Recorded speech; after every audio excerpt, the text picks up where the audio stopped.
A warm welcome back to the Uxbridge FM History Show, and Ken Pearce is back with another history talk. Ken, of course, is chairman of the Uxbridge Local History Society. And Ken, this one is called The Gospel Oak. When you're ready. Righto, thanks. Rogation Sunday fell on May the 22nd this year. Not that anyone in these parts did anything about it, because it's one of those old church festivals that goes back centuries, when the congregation asked God's blessing on the growing crops and prayed that there would be a good harvest later. But of course, we around here these days don't plough the fields and scatter the good seed on the land. We go to Sainsbury's. But there was another side to Rogation Tide. It was the occasion when the people went round beating the bounds, as it was called. A procession wound its way round the boundaries of the parish, and the boundary line was beaten with sticks or small branches.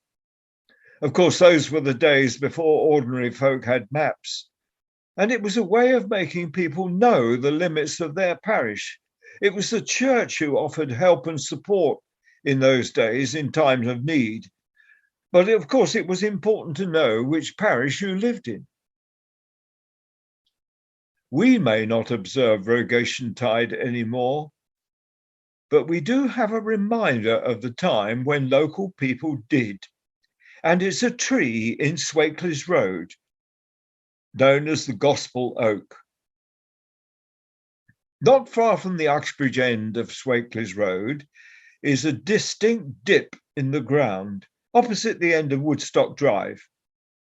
And at the foot of that hollow, on the west side, is a small open space, and a tree stands there. In the past, it was on the edge of the Harefield Place estate, which was broken up and sold in the early part of last century. And the land near the Gospel Oak was bought by the Cowley builder, W.S. Try. He could have done away with the tree and built houses on the site.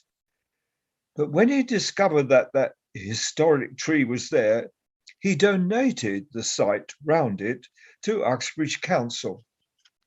And in January 1950, a ceremony took place when the site was officially handed over. And the council donated a stone put by the oak tree that read, "Here in medieval days, beneath this holy oak or gospel tree, came once a year the curate and people to invoke the divine blessing on their forthcoming crops."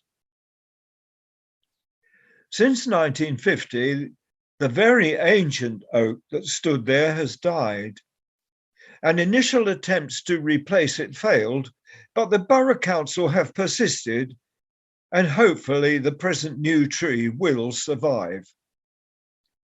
The memorial stone put up there in 1950 had also deteriorated, but thanks to the initiatives of the Ickenham Residents Association, the stone was cleaned, recut, and rededicated in June 2008. I think it's a place where the old parishes of Harefield and Ickenham meet, which is why that particular site had special significance in the centuries gone by. Well, there we go. Thanks for that, Ken. Interesting stuff. And we hope the new tree survives. Yes, indeed. Yeah. Well, we'll catch you again next month for more history. In the meantime, Okay. Take care.